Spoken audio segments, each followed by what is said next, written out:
Hello, welcome to The Real Talk. We hope that your weekend is going well. Thank you so much for sparing time to join us.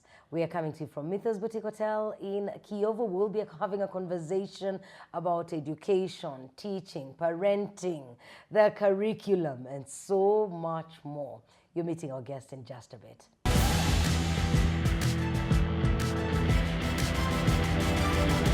Welcome to The Real Talk. Our guest is Heri Joshua. Heri is a founder of Young African Pioneers Group. Joshua, thank you for joining us. Thank you very much for inviting me. Yes. So you're a founder of Young African Pioneers Group, but you're also a teacher. Which one of these two came first? The one that came first was being a teacher. So then later on, I shifted to being a founder of Young African Pioneers Group. Okay. Later on, you will tell us what you do through that organization. Let us go back to where your story began. Where were you born? What kind of childhood did you have? You can tell us a little bit about your family as well. My name is Heri Joshua. I was born in a family of 7 children. I was born in exile. My father and mother flew away due to the history of Rwanda, so they were forced away from the country. I was in Congo by the time I was born. I am the last born of my family. Okay. Later on, I grew up as normal children. As they raised, being in exile, we hadn't all accessories. I remember we were like restricted to something like going to school. We were restricted like being in normal societies. So, but what I do thank the country and my parents, they could always tell us, we have our home. We have our home. And one while there, they kept talking about exactly home. They didn't forget all about Rwanda. They did not. All the evening talks that we had with families, it was like, there was a time we shall be in Rwanda. There was a time we shall, and we're like curious to be in the country. Yeah. So time came when you moved back. Yes. Yeah. How was that for you, and at what age were you returning into the country? I remember I was turning to the country being 4 years old when I came to Rwanda. By that time, it wasn't easier for us because in the exile, though we were restricted, but at least the basics need was there. We had basic needs were met. Yes, we had food, we had water, we had shelter, though it wasn't convenient, but they were there. By the time we left, it was through the war. There was a time that came the war in Congo, and we flew back to Rwanda. And this time we came bare-handed. We had nothing. We were forced to start from scratch. And this really, life was very tough to the time, Like my mom could develop certain diseases, depressions. He could sit and say, even if we're in exile, we had food, but now where are we going to cultivate? All the parts were taken. So we have nothing. Sick. So she used to fall sick quite on and off. Yeah. So and this time, some of my brothers, they ran away from home because they couldn't handle the poverty that was there. There was a lot of poverty. Eating was frequently, not always. So we could eat today, maybe skip tomorrow, next tomorrow, we eat the next time. Do you remember a day when you had 3 meals in a day? I can't recall. That's like the standard.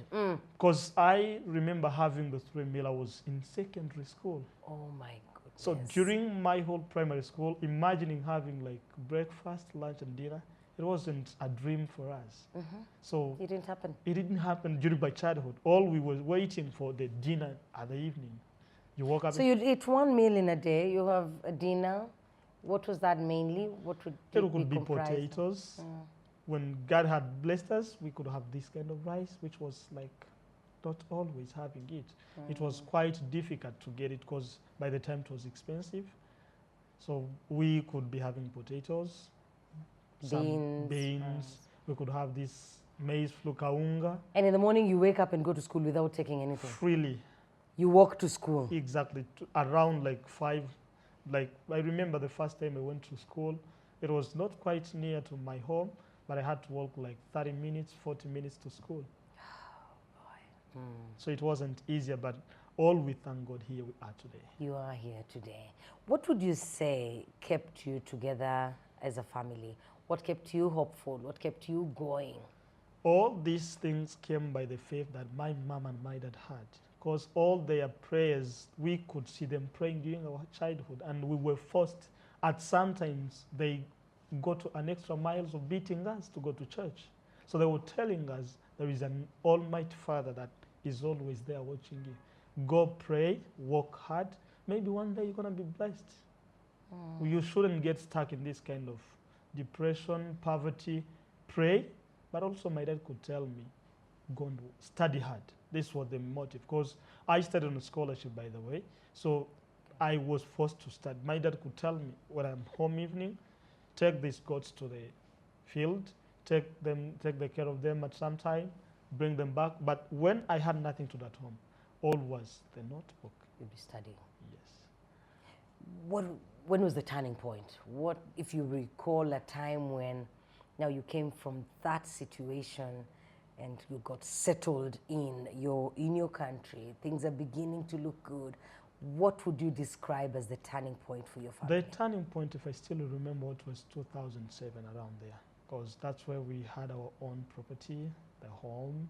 Everything was there now. My mom could go out and sell something to bring food. By this time, that one I can say the turning point was this. Because I remember the first time my mom went to the market, she came up with this kind of fish. It was my first time from the exile to see a fish on the table as a meal. So we were like overwhelmed with happiness. Now mom can bring food on the table. Now food is there. So the life started by the time. Wow. We go to school. How was your school time? What kind of relationship did you have with your teachers? And I remember you telling me off air that you were studying under the tree. Yeah, Give us a bit of that experience. When I went first to school, I remember the first day my dad told me tomorrow is a school. I didn't sleep the very night. I did not sleep. I was very, very excited to go to school. Very excited to the level I can't even explain. So in the morning, I went to school, but the challenge was I was very short and tiny. So they could tell the children to use their hand, like you bend it, you touch the lower. Yes, so to touch the ear. When you go the lower ear. Actually, so I couldn't do that. Okay. I couldn't do that. But actually, my dad kept on begging.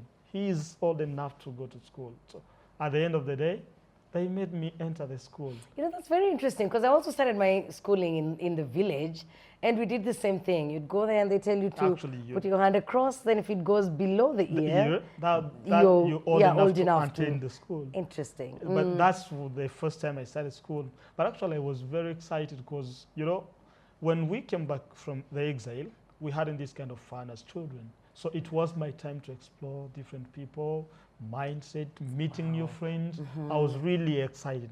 But again, the challenge in the classroom, it wasn't very, very easy for me. You know, I was growing in the family where we're Christians. I didn't see anything like a tobacco at my home. I didn't see anything like beer at my home when I grew up. But again, I was surprised to find a teacher smoking in the classroom. What do you mean? Was that even acceptable? I don't know, like, according to the other rules and regulations they had by the time. But at least you say you saw a teacher. I saw it myself. My God. That was back then. I don't think it cannot be done now. It can't be done by no today. way. But actually, these are the history that makes people actually work hard to renovate things. Very true. So, but the time came, like, when I first entered the school, there was this old man called Gahigima. Was very old. He could, whenever he come to class, he could have a packet of nuts and another packet of tobaccos. Like, when he could give us some work, write the letters, you know, and when we are busy writing, the teacher is busy in the corner smoking. And when we could start coughing due to uncomfortability of this smoke, he could give us those nuts. So, like, and the time came that we got used to that. We knew, like, if the teacher was smoking and wanted the nut, we could, like, start coughing. To pretend as if we are not. So the teacher could get the nuts. The class monitor get up, have everyone a single nut. So this was story, like, it wasn't easier. But later on, the man went away. There came in another teacher. It was very strict madam I've ever seen in my life. She was called Rebecca. She beat us at the level we couldn't even handle the pain. Because we could throw, like, the papers, throw them on the walls. Like, our walls were decorated in a way that we can't even explain. So we had no kind of hygiene. When the lady entered the class, she told us every single morning, come with a liter of water. Every single morning, come with a liter of water. So at this time, when you couldn't bring this, you know, like, your battle. You know you'll be beaten. Beaten, seriously. We were beaten, and the time came we got even used But to at least with the water, she was Actually, teaching you how yeah, to get take care organized, of- get clean, hygiene. Actually, yes. Yeah. And that's why I said she was the strict madam that I've ever seen, because she's the first time that she was the one that I could say it's where my learning started. Because this teacher could only put the work on the first one, and spend his time smoking. But this madam could be on every child. How are you writing? That's when I developed even my handwriting, because I was beating my fingers. If you couldn't manage to write letters, so you could say, beat this hand of fingers. Yeah, So people who went to village schools know these things. they Oh, know, actually, man. they know how it was. Yeah. It was very hard. But again, And corporal punishment then was normal. it was It's normal like by the teachers time. were allowed to beat. They were students. allowed to beat. But again, if you look at it, for me, in one way, I support their side. Because it's what really, at the time, the country was still evolving, coming from scratch. And when you look at it, if people could be raised like doing whatever they want, we couldn't Probably wouldn't be where we are today. So We needed some level of hard time, strictness. Yeah, yeah. At what point in your life then did you fall in love with, let's leave the lower level of schooling. You continue until a level where you wanted to become a teacher. What made you have that as an ambition? I didn't have a dream of being a teacher. I did not have this kind. It was one of the hardest time I had in my life to decide to be a teacher. Because I remember when I was in O-level, you know, when you reach senior 3, they brought the form, fill what you want to study. I chose only 2 things. There was going for PCB, physics, biology and chemistry, and going for general mechanics. Later on, my form was brought back to me, said you have to complete there were 3 parts. The one for REB, TVET, and the one for TTCs. So I started from the REB, which was PCB, then for TVET, for general mechanics, I left the one for TTCs, because I didn't think of being a teacher. I had no this kind of idea. I remember when we were sitting in class, we had 3 columns in the class. Those guys want to do sciences, those are the REB, those are technicians, will be in the middle. The last one could be those want to be teachers. And we used to call these guys who could be teachers, Gakweto. So these kind of things, these guys who could be teachers, they were the one who were forced like to follow this kind of French subject, religion, whatever thing. For us, we focused on math, English, physics, biology, and chemistry. So when other teacher could step into, we say, oh, maybe French is coming. I don't have anything to do with French. You switch off. We switch off. At some extent, we even dodge the classes. But again, the time came when the results came of national exam. I was very shocked in my life. I remember my guys, the fellow student we started with, they called me. You know, like we are curious to share information. I switched off the phone. So they searched me, Facebook. When the time I come back online, they asked me like, where are you going to study? I was very shocked to respond to this answer, very shy. Because I remember the way I could be promoting sciences in the classroom.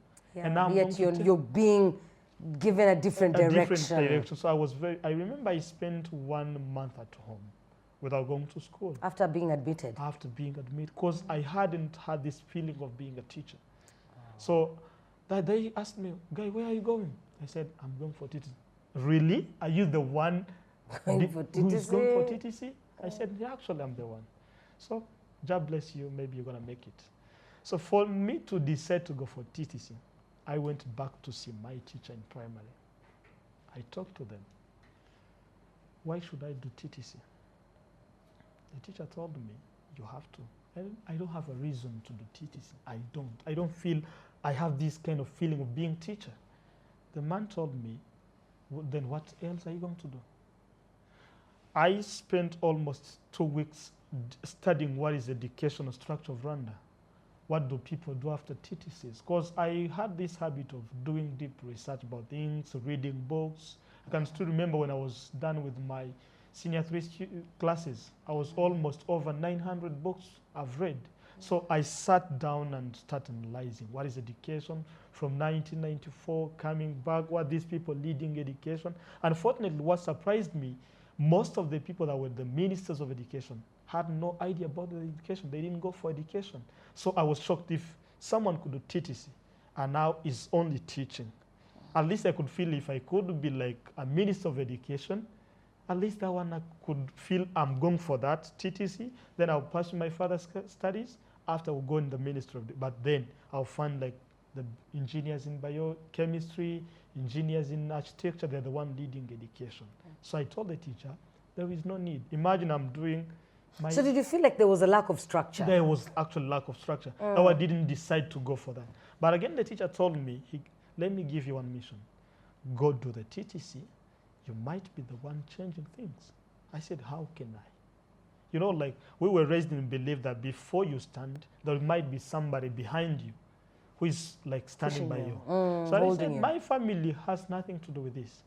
My dad didn't go for school, neither my mom, neither of my brothers and sisters. I was the only child in my family who managed to go to school through scholarship. And I was like, if I stand and saying, I want to change things, they'll kill me before like I do this. Before you I was very afraid. The man told me, not always people need to stand by being held their hands. You have to stand alone, do TTC. Maybe you can change things. I'm not saying it has to be a priority, but maybe when you reach in the career, there is a time you'll get an opportunity and change these things. This is how I went home. The very night I told my dad, my scholarship is here. I'm going to school tomorrow. My dad was very shocked. So now you're going to be a teacher? Yeah. I said, my dad, this is all I'm going for. And did you enjoy your time in college? Actually did.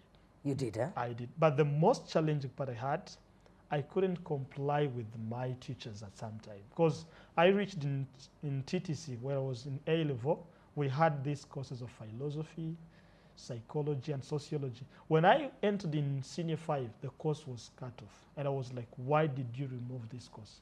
I wanted them to be there because I did the research and I found like there is not any university in Rwanda teaching psychology. Nobody is studying philosophy. Nobody is studying sociology. So I was like, oh, now I've met my time. I've met my right thing to do. When I could be like doing philosophy, because it required reading, accumulating thoughts, and energy using the brain. So I was like, oh, this is my place. The rest didn't even have anything to do with me because I was doing science, mathematics education the very time. But all I enjoyed most was like philosophy, psychology, and sociology. But then the curriculum changed. We shifted from knowledge-based curriculum to competence-based curriculum, where everything now turns into a mess. There is no sociology, no psychology, no philosophy. All is there just math, physics, and science. And I was like, why do you guys change the curriculum? Joshua, we're going to take a break. When we come back, we now move to your career, starting off in the teaching profession and your experience so far. Thank you. Our guest today is Heri Joshua. Heri Joshua is a teacher, but is also a founder of an organization called Young African Pioneers Group. We're talking about parenting, education, we're talking about the curriculum. And later on, we've had some discussions behind the scenes. We'll also talk about the role of parents in educating their children, because over and over we see parents seemingly relegating or rather delegating this responsibility to teachers and other people around their children. Joshua has something to say about that. Thank you for joining us. The hashtag is The Real Talk. My name is Jackie and we are at Mythos Boutique Hotel in Kiyovu. They have Atmosphere Restaurant, which is undergoing renovation. Once it's ready, you should come and check it out.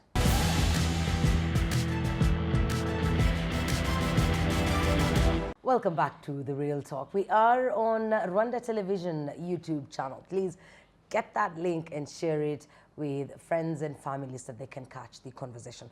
So Joshua, we are at that place where you have started the teaching career. You know, you've gone through college, you were a bit hesitant in the beginning, but you've gotten comfortable and now you've graduated and you're starting off in the teaching career. Take us through that experience. It was quite normal as other, but the challenging part was like during my internship, because I went back to the school, I studied primary to do my internship. Okay. So my teachers were pleased to see me back. I could see the English teacher could come. I taught you English. Go and teach English. Math teacher the same. Science teacher the same. English, Rwanda teacher the same. Every subject. Everyone was willing. I remember I did my internship teaching primary 6 students, which was not even allowed according to the standard, because we're supposed to do teach lower classes and maybe upper primary 1-5, but not in primary 6. But the very time I came back into the internship, they told me, you're here for everything. Do everything. It took me into an experience. I had to go to do this. You know, like when they are training you at TTCs, you have specific classes to do. Most of them, there are those who are qualified to deal with nurseries and lower primary, others upper primary, both in lower primary. So I had to teach sciences and math, only those. But during my internship, I taught English, I taught Kinyarwanda. It was all through the experience. All I've recognized through this teaching career, especially during my internship, there was a lot going on in the education. Maybe a lot has changed, but still some going on. Because the very time the schools were renovated, the chairs were in the classroom, environment was a little bit conducive. Learners could feel comfortable in the class. But again, when you look at the mindset of the teachers, that's where the problem was now. Because you find like... The problem was there then. Yes. Do you still have it as a problem today, the mindset? Especially to the local classes. Okay. Yeah. Yeah. Talk about the mindset then. If you can just amplify, what are you exactly implying when you say the mindset of teachers then and now? The mindset of teachers I'm talking about today is teachers don't feel education as our previous teachers did. Because I can still remember the madam I talked about, Rebecca, she could reach to every child. When you enter the class, you were like her own children. But again now, the time came where teachers, they don't care. They don't care what is going on. They don't care who is in the class. They don't care like what the children are doing in the classroom. Now, I went to the internship where there was this competence-based curriculum. Why I'm talking about the teacher's mindset, they didn't have an idea what is a competence-based curriculum. All they know is that for CBC to run, the learners has to be in groups, discussing. Teacher is outside chatting, maybe talking of other businesses of himself or herself. Learners are busy shouting in the group. That is all about CBC. So they had this kind of misunderstanding. What is CBC? How should it be conducted through our education? So I had this time to talk about it, but they could all they could say is just, you're still a newcomer.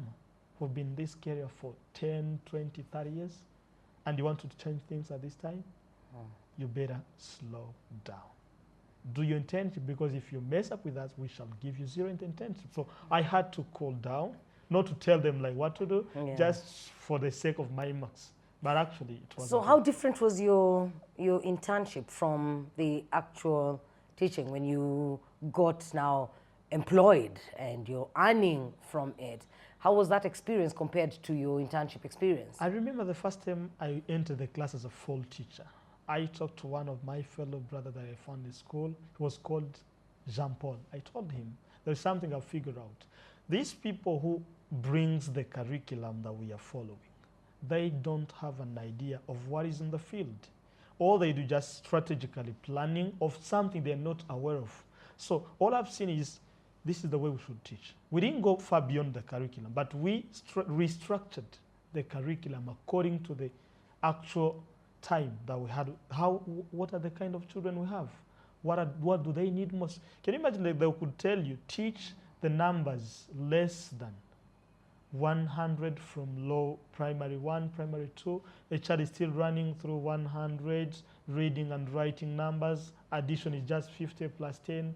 But I can still remember the time that we tried this thing out. It really bombed out. Because we brought the children who could, at the age of 8, 9, multiply numbers, divide numbers. And all the reason why I had this experience with my friend is just like, we referred psychologically to the human. These young minds, they have the power to capture things at a young age. They have nothing stressing them at home. So let's give them what to do. Instead of like giving half of what they deserve, let's give them all the package to them so that they will fight and come out with something good. So this is when my career started. Okay, you know, when you talk about the challenges within the education system, and when you compare teachers then and teachers now, I want to hear from you, because times have changed, and now we have teachers mainly preferring private schools, and sometimes they will teach 3 or 4 different schools, as opposed to back then when a teacher would take this teaching career as their sole career, and it will be one school, and so they get to know the students in that school in and out. Would you say that the teachers today are more money-minded, selfish, and just driven by their own personal interests, as opposed to grooming quality students and graduates eventually? When we talk about education today, we mostly refer to quality education, which demands three things. There is quality teacher, quality materials, and quality classrooms. So let me first talk about who is a quality teacher. When you compare the teachers back then, they were self-motivated. They didn't have this. I remember, like, through the history I read, some teachers were being even paid some food to eat, others were paid less than the money they deserved. But yet they taught us. Here we are today. So what we are rewarding them is being money-minded. All we need, just this school pays much, I have to go for that.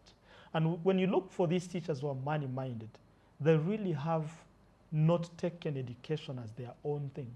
They haven't owned education. All they are doing, just I do my work, I get paid, and that's all.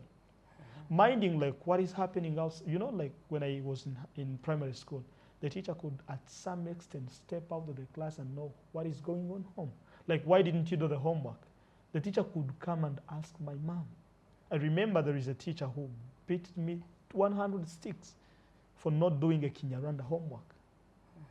I don't take this as something that's great to me that she hated me. No. All she was doing was to reshape me. When you're given a task, make sure it is completed. So when I come back to your question, is like teachers of today, they don't own education. Neither teachers nor parents, even the investors in education. All they are minding is money. All they are minding is business. Because you will find like someone is investing in education. Maybe you might be a boss with your money. You want to invest in education. But they don't have like, what kind of education do we need? What should I bring on the table? All I need. They don't have the technical know-how. They have the money. All they do is just invest, and they hire teachers. And these teachers, all they are running for, money. The school is full of children. But when you look at it, because when I look at the education today, we are still having a lot to do. I would prefer to go back to see my teachers who taught me in primary to teach my own child than taking him to any of recognized schools in Rwanda. Because these people had heart-driven motivation. They were really teachers. But all we are today, we are money seekers. We're money seekers. We are just money seekers. And nobody cares. Nobody cares. The child has come in the classroom, no homework. The parent doesn't care. The teacher doesn't care. Even the owner of the school doesn't care. So all they care is just the presence of the child. How is it supposed to be? That is not how it's supposed to be. Because when you say nobody cares, I think somebody cares. The parents have brought their children from home to school. They've gone to work, and they ensure that they will make sure they've paid school fees, so their children are taken care of. So maybe the parent cares, but the teachers don't care, and the parents do not know that the teachers don't care. I'll respond to your question back in years. Most of the parents today, they tend to proclaim themselves as they are very busy, they are very occupied, according to the life status of today. But I always wonder, the parents back in years who could be having one baby at the back, on the back, being pregnant, 7 months pregnancy, cultivating. Do you see this situation? The mother is having a baby on the back.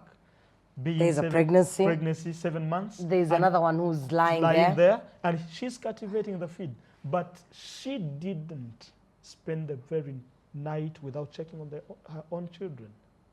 You see the situation. From despite, regardless, all the tiredness from the work, from the pregnancy, from these babies, she could still come and check on her own children. Who is doing this today? You move out of your office, being fatigued, exhausted, I don't know what. You come to class, oh, hello, how are you? I'm good. You step into your room. This is all. The reason why I said nobody cares, there is a child in my class. She came one day to me and said, I hate my dad. And I was shocked to hear that. Why do you hate your dad? Does she give you food? Doesn't he give you food? He does. The food is there. But all I know about my dad is the pictures. I come So to... the child does not even know the father. They not see him They physically. don't play. But the worst part of this is she only sees the father when she has committed something wrong. They report to the father. At this time, father comes from home being angry, aggressive. This is the very time that the children see their parents. So that's why I said nobody cares. Because one of the most dangerous mistakes parents are making today, they think education starts from the very day their own children step into classroom, which is totally wrong. Education is totally different from schooling. Schooling starts when you enter the school. Education starts when you're born and ends when you die. But schooling starts when you enter the class and ends when you graduated. Your schooling is over. So parents should differentiate schooling from education. So all they are doing today is just schooling. I've sent my child to school. The taxi driver picked him from home to school, from school to home. That's all. But your child needs you. So, because I was going to ask then, what kind of, what caliber of children do we end up with? What do you envision as the future generation? If the parents are aloof, the teachers are also, you know, just minding their business and making money. These children seem to be learning on their own and teaching themselves. What do you see as an educator? What do you envision as the future generation of the country? What quality of leaders and teachers and engineers will we have? When I look at this, actually, I mostly tell my fellow teachers that we don't have future generations. When you look at it, we grew up with nothing, yet we were not depressed as the current generation. According to statistics, our young generations are the one being depressed. Someone, because they didn't give him a phone or her phone, he ends up committing suicide. Can you see this? But for us, we grew up even like having a small phone, even getting a food on table was a very tough task. But we're still standing today. We are still standing. All is because we were not based on schooling. We were based on education from our parents. Not just because our parents, it's not because our parents didn't wish to take us to the highest schools, but it's because they wanted us to be human beings. They wanted us to be real people. That's all they gave us. That's all we are grateful for. But I mostly tell some parents, if we were not taught about God, we would be praying to our parents. That was the one we could be sacrificing ourselves. We could, but again, I must ask them, if you look at yourself, are you really being the certain person that your child can pray to? Because if there was no God, let's assume like we were not taught all about God. All we know is our parent. The parent would be the God. Would be the God. So are really these parents being the God in front of their children? How You don't think they are, right? I don't think they are. Because when you know you're praying to God, He will answer you. So imagine now you're living with a God in a house that you have never seen. You only see when you did something wrong. You only see when there is a birthday. You only see when there is something to celebrate. So all the parents have to mind is education starts from home. Because there will be no teacher who will teach your children the table manners. It's nowhere at all. Have never seen this in the curriculum.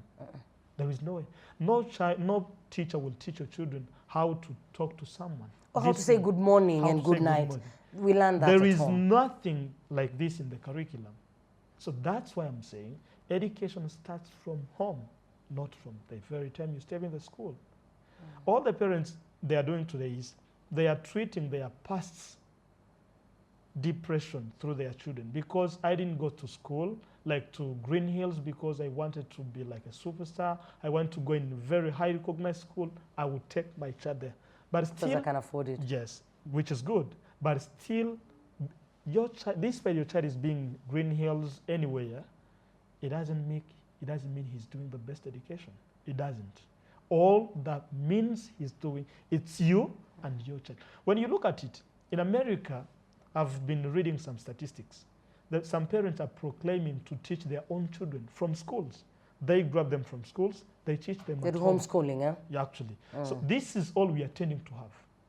Actually, when you look in 10 years to come, We shall not be having these things so strong. Because I mostly have conversation with some of the teachers, even my fellow friends.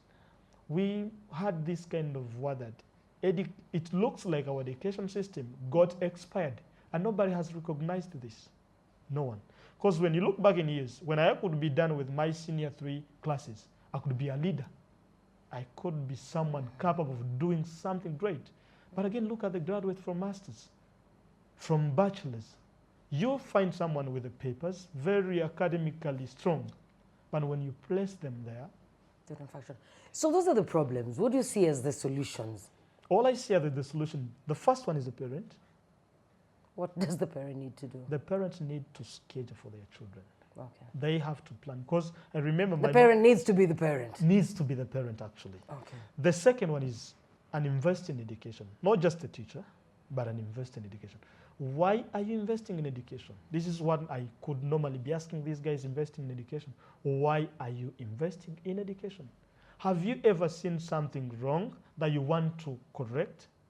Or just because you want to make money? Because the difference, education should be something different from other kind of investors. If you want to make money, go for real estate.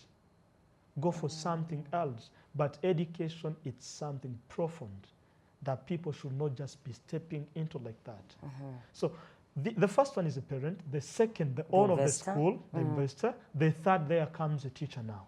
You as a teacher, I mostly tell my students, when you are well taught, you have to teach. This is the reality of life. If I was taught something good, I can still teach pass it on to the next person. We have to pass it.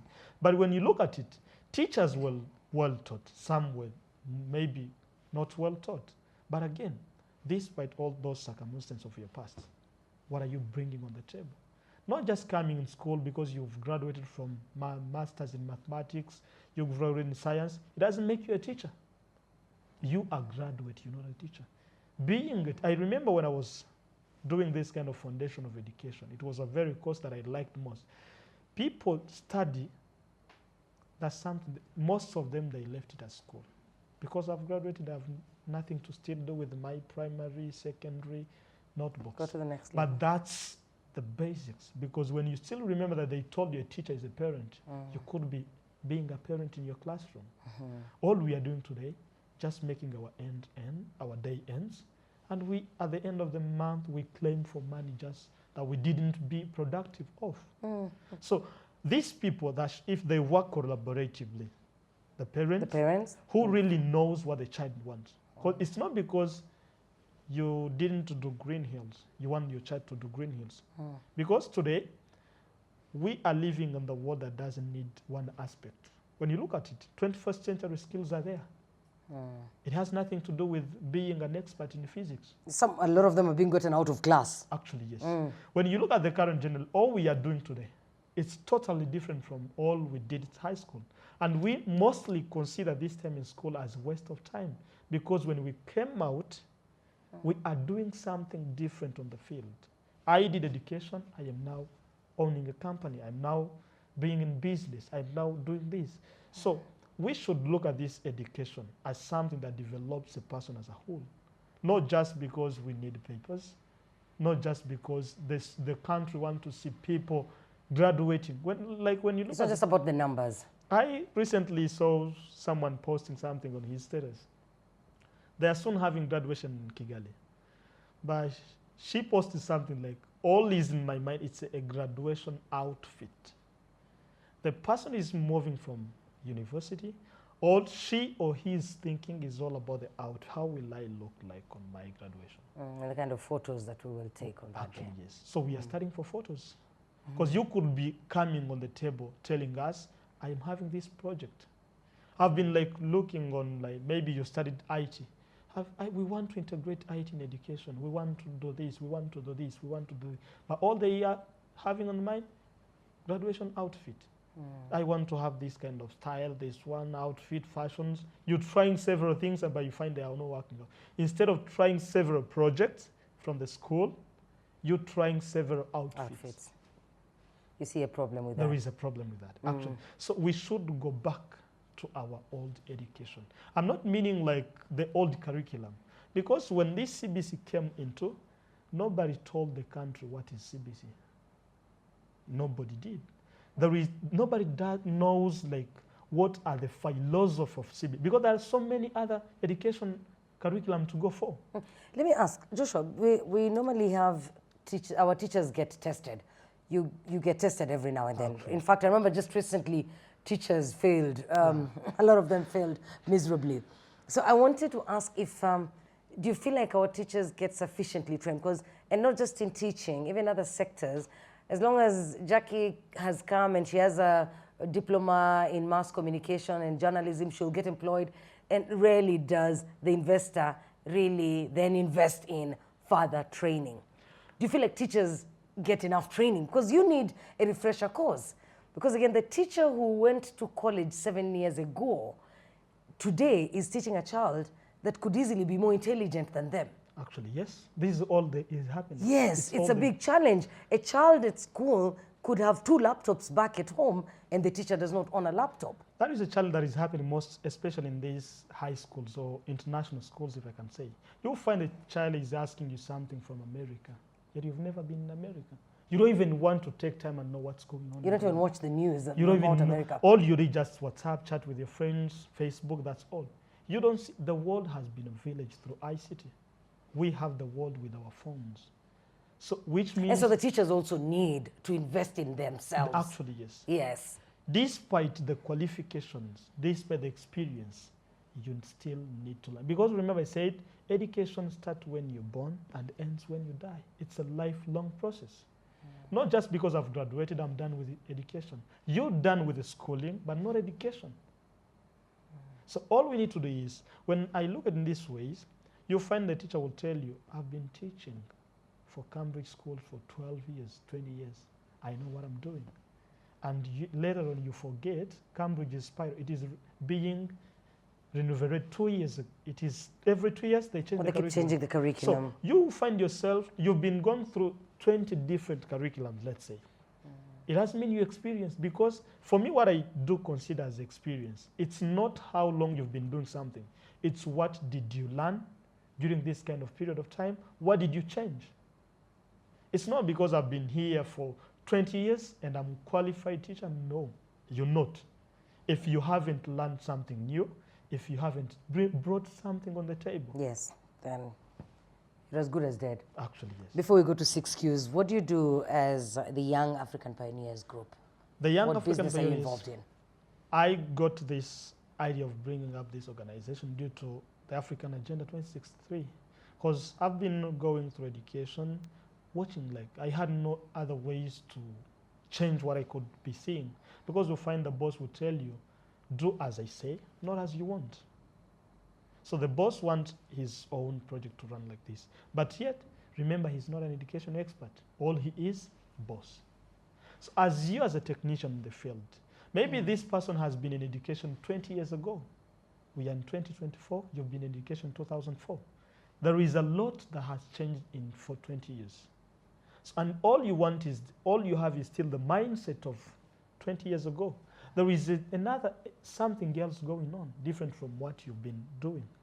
So all these people that goes in is like, the reason why I came up with this idea, I just wanted to change something in education, both in the youth, because that's why it's called Young African Pioneers Group. So I came up with this idea to bring together the youth so that they can be productive. Because I found, like, despite the academic qualifications, they can't still make it on the global market. They can't, huh? Because all they are developing just one aspect. Someone has been doing like math in university, he doesn't know even ICT, which is, we are now in the era of ICT driven. So I brought these guys together so that we could be sharing, like, all I know is maybe about education. We have a specialist in physics, ICT. We came together and we share the ideas. This is why I came up with this idea. And how are things going so far? Are you seeing any impact? We are grateful because we managed to go through all I started with. I started with the Agenda 2063. That was the very first time I laid my eyes on it. I was like, wow, at least now Africa has somewhere to go. We were very stuck in the past. We didn't have this kind of idea of the Africa we want. So Reading it, I asked to most of my, did you manage to read? They said, no, that's not for us. Yeah, they are young people. So I found that there is a gap between generations. The generation of those that created African Agenda 2063 and the generation that will be there, they are totally different. Because all they did just, they created it, put it in there, and stuck in their cupboards. So I wanted to come up with this idea of bringing the youth to get access on what Africa needs. Because we were raised in what I can say a myth that there is no life in Africa. This is what we're told. Whoever could step abroad of Africa could come leading us. Because I did education in Canada, when you come to the field, you're expert, regardless of your qualifications. Because you went to America, coming back in Africa, you're the king. Because you went to Australia, it kept me. That was wrong. That was totally wrong. I was like, because I remember we couldn't be talking about like Kigali. All our mind was Washington, D.C., Vancouver. You thought that is where life was. That was, but now you realize there is life in is Kigali. Thank you, Joshua. Glad to have Heri Joshua on the program. We will have him back someday and continue talking about the organization. For now, let's have a look at 6 Qs.